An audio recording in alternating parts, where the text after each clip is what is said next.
బాబా తన భక్తుల గృహాలలో వివిధ రూపాలలో దర్శనమిచ్చి ఆ విషయాన్ని వారికి తర్వాత తెలియజేసేవారు. ఒక సందర్భంలో నానాసాహెబ్ చందోర్కర్ ఒక ప్లేటు నిండా పోలీలు తయారు చేయించాడు. బాబా పురామ పోలీలంటే ఇష్టం కాబట్టి వాటిని నైవేద్యంగా సమర్పించడానికి తెచ్చాడు.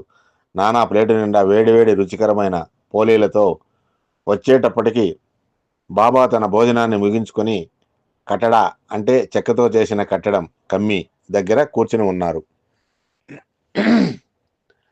అయినా నైవేద్యాన్ని స్వీకరించమని బాబాను నానా అర్థించాడు. అప్పుడు బాబా, నేను ఇప్పుడే నా భోజనం ముగించాను, ప్లేటు ఇక్కడ పెట్టు, వాడకపోయి నీవు భోజనం చేయి అని అన్నారు. ఆ మాట విన్న వెంటనే వాడకు వెళ్ళాడు నానా. కానీ వెళ్లే ముందు శ్యామతో, నీవు బాబాతోనే ఉంటావు కదా, ఏదైనా ఈ ప్లేటు నుండి తీసుకుంటే వచ్చి నాకు తెలియజేయి, అప్పుడు నేను తింటాను అని అన్నాడు.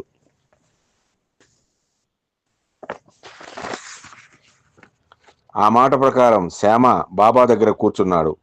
కొంత సమయం తర్వాత బాబా శ్యామాని అడిగాడు, నానా భోజనం చేశాడా? మీరు నైవేద్యం స్వీకరిస్తే గాని నానా భోజనం చేయరని సమాధానమిచ్చాడు శ్యామ.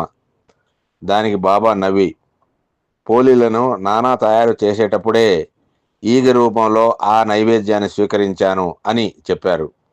అప్పుడు శ్యామ వాడకెళ్ళి బాబా చెప్పిన విషయాన్ని నానాతో చెప్పి తనను భోజనం చేయమని చెప్పాడు. ఒకరోజు బాబా నానాతో, ఎవరైనా భిక్ష నీకోసం నీ గుమ్మం తొక్కితే నీ స్తోమతను బట్టి వారికి భిక్ష ఇమ్ము. భిక్ష వేయటానికి నీ దగ్గర ఏమీ లేకపోతే మర్యాదగా మధురంగా లేదని చెప్పు. బాబా ఈ బోధ చేసిన వెంటనే నానా ఇంటికి తిరిగి వచ్చాడు. 4 రోజుల తర్వాత ఒక వృద్ధురాలు భిక్ష కోసం అతని గుమ్మం తొక్కింది. ఆ వృద్ధురాలకు ఇవ్వవలసిన భిక్ష లేదని పనివారు ఆమెకు తెలియజేశారు. కానీ భిక్ష వేయమని ఆమె మొండిగా గుమ్మం వద్ద నిలబడిపోయింది. అప్పుడు నానా వచ్చి ఆమెను పొమ్మని గట్టిగా కేక వేశాడు. కొన్ని రోజుల తర్వాత నానా షిరిడీకి వెళ్ళాడు. బాబా నానాతో, నానా, భిక్ష కోసం ఎవరైనా నీ గుమ్మం తొక్కితే తీయగా మాట్లాడమని చెప్పాను కదా, నీవు మర్చిపోయావా అని అన్నారు. భిక్ష కోసం ఆ వృద్ధురాలి రూపంలో నీ ఇంటికి వచ్చాను. నీ వల్ల కడుపు నిండా తిట్లు తిన్నాను. నానా పశ్చాత్తాపడి ఒక విలువైన పాఠాన్ని నేర్చుకున్నాడు. సాయి సచరిత్రలోని 3వ అధ్యాయం 81వ ఓవిలో, బాబా ఎవరిని గాని త్రోసిపుచ్చకు, అలక్ష్యం చేయకు. కుక్క అయినా పంది అయినా చివరకు ఈగ అయినా గత జన్మలో ప్రత్యేకమైన బంధం లేనిదే ఎవరూ మన దరికి రారు అని చెప్పారు. ఒకసారి ఒక ఆడకుక్క తోకను ఆడిస్తూ మహాల్సాపతి దగ్గరికి వచ్చింది. ఆ కుక్క జబ్బుతో నోటి నుండి సొల్లు కార్చుకుంటూ వచ్చింది.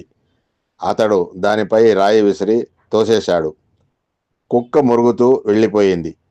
ఆ తర్వాత అతడు బాబా దర్శనానికి వెళ్ళాడు. మహాల్సాపతి వైపు తిరిగి, బాబా, ఆహారం దొరుకుతుందనే ఆశతో భక్తుని ఇంటికి వెళ్ళాను, కానీ అతడు నాపై రాయి విసిరేశాడు అని చెప్పాడు. బాబా తన లీలలతో అర్థమయ్యేటట్టు చెప్పేవారు. ఎవరిని తృణీభావంతో మాట్లాడకు, చేదరించుకోకు. ఒక పిల్లి కానీ కుక్క కానీ వ్యక్తి కానీ వస్తున్నారంటే ఒక బంధం వల్లనే వస్తుంటారు అని మనం అర్థం చేసుకోవాలి. ఎవరైనా నీ ఇంటికి వస్తే అలక్ష్యం చేయకు, నిర్లక్ష్యం చేయకు. బాబా అనవసరమైన ఉపన్యాసాలు ఇవ్వరు. తను చెప్పేది తను దివ్యమైన లీలలతో అవతలి వారికి అర్థమయ్యేటట్టు చేసేవాడు. బాబా ఈ విషయం చెప్పిన 2 గంటల తర్వాత కాక అతని స్నేహితులు వాడా దగ్గర కూర్చున్నారు. ఒక కుక్క వచ్చి మెట్లపై వారి దగ్గరగా కూర్చుంది. కాక దానిని తరిమేశాడు. కుక్క పరిగెత్తుకెళ్ళి మెట్లపై అతని దగ్గరగా కూర్చుంది. దానిపై అతడు రాళ్లను రువ్వాడు. బాధతో కుక్క అరుచుకుంటూ వెళ్ళిపోయింది. అకస్మాత్తుగా బాబా మాటలు కాకాకు గుర్తుకొచ్చాయి. మెలి తిరిగిన బాధతో కాకా ఇలా తలచాడు, కుక్కను తరుముకుందా, ఒక ముక్క మిఠాయి ఇచ్చి ఉంటే గాయం కాకుండా వెళ్ళిపోయే ఉండేది కదా అని బాధపడ్డాడు. ఆ రోజు సాయంకాలం దాసగను కీర్తన గావించాడు. కీర్తనలో నామదేవ గాథను గురించి కీర్తించాడు. ఒకసారి విఠల విగ్రహం ముందు నామదేవ్ పెట్టిన నైవేద్యం నుండి ఒక కుక్క వచ్చి ఒక రొట్టె తీసుకుంది. అప్పుడు నామదేవ్, దేవా, ఎండిన బకరీ తినవద్దు, దానిపై నెయ్యి రాసి తిను అని చెప్పి నెయ్యి గిన్నె పట్టుకుని కుక్క వెంట పరిగెత్తాడు. ఆ రోజు రాత్రి మారుతి మందిరంలో మాధవరావు అడ్కర్ భక్త లీలామృతం గ్రంథాన్ని బిగ్గరగా పఠిస్తున్నాడు. ఆ చదువుతున్న అంశం నామదేవ్ కుక్కను గురించిన విషయం. ఈ విధంగా బాబా ఉదయం బోధించిన విషయానికి బలం చేకూర్చారు.